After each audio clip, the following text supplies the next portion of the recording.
जगह। आइए जानते हैं दिल्ली की उन 10 जगहों के बारे में जिनके बारे में माना जाता है कि यहाँ पर आज भी भूतों, आत्माओं या कोई अदृश्य शक्तियों का निवास है। इन जगहों पर रात में जाने की हिम्मत बहुत कम लोग ही जुटा पाते हैं। आइए सबसे पहले दिल्ली कैंटोनमेंट के बारे में बात करते हैं।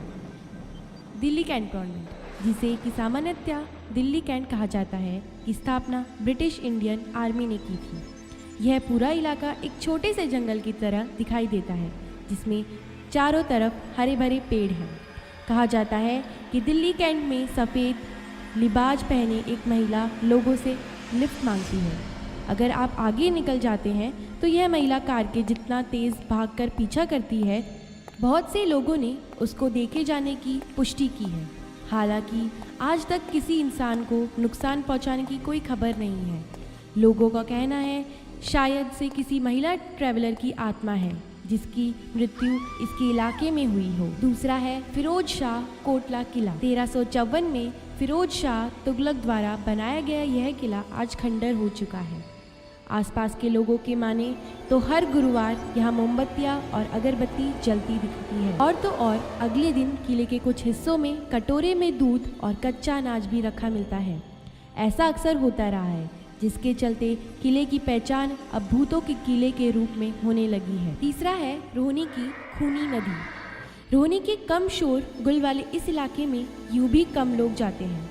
नदी के आसपास कोई नहीं जाता है, कारण नदी के किनारे लाश मिलना, हत्या, आत्महत्या, दुर्घटना कारण चाहे जो हो, यहाँ नदी किनारे लाशें मिलना आम बात हो गई है।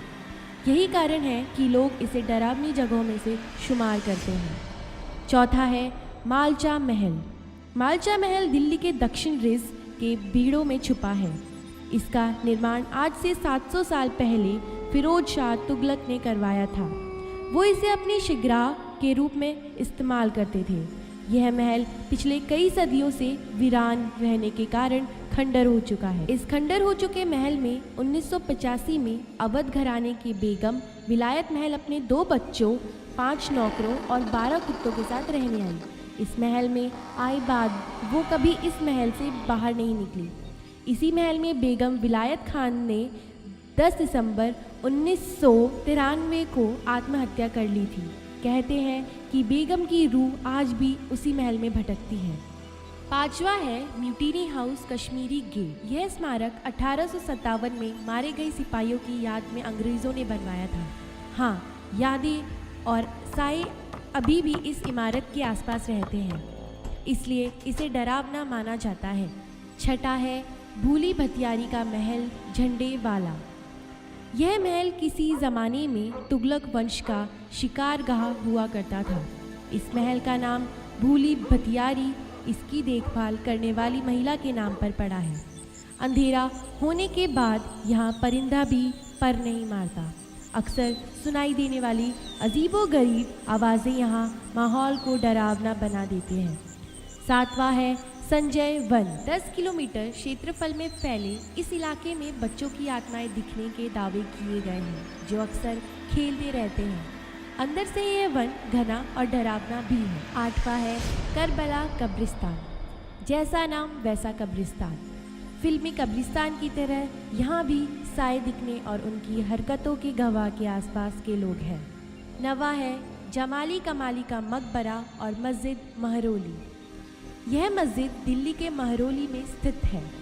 यहाँ 16वीं शताब्दी के सूफी संत जमाली और कमाली की कब्र मौजूद है। इस जगह के बारे में लोगों का विश्वास है कि यहाँ जिन्न रहते हैं। कई लोगों को इस जगह पर डरावने अनुभव हुए हैं। सूफी संत जमाली लोधी हुकूमत के राज कवि थे। इसके बाद बाबर और उनके बेटे हुमायूं के राज तक जमाली को काफ़ी तवज्जो दी गई। माना जाता है कि जमाली के मकबरे का निर्माण हुमायूं के राज के दौरान पूरा किया गया। मकबरे में 2 संगमरमर की कब्रें हैं, एक जमाली की और दूसरी कमाली की। जमाली कमाली मस्जिद का निर्माण 1528-29 में किया गया था। यह मस्जिद लाल पत्थर और संगमरमर से बनी है। 10वां है खूनी दरवाज़ा। यहीं बहादुर शाह जफर के 3 बेटों को अंग्रेज़ों ने मार डाला था। कहते हैं तभी से तीनों शहजादे इसी इलाके में साया बनकर मौजूद रहते हैं। तो ये थी दिल्ली की कुछ 10 डरावनी जगहें। तो यह वीडियो आपको कैसा लगा? लाइक करें, कमेंट करें, शेयर करें और हमारे चैनल फ्रीकनेस को सब्सक्राइब करना ना भूलें ताकि आने वाले और वीडियोस आप तक पहुंच सकें। धन्यवाद।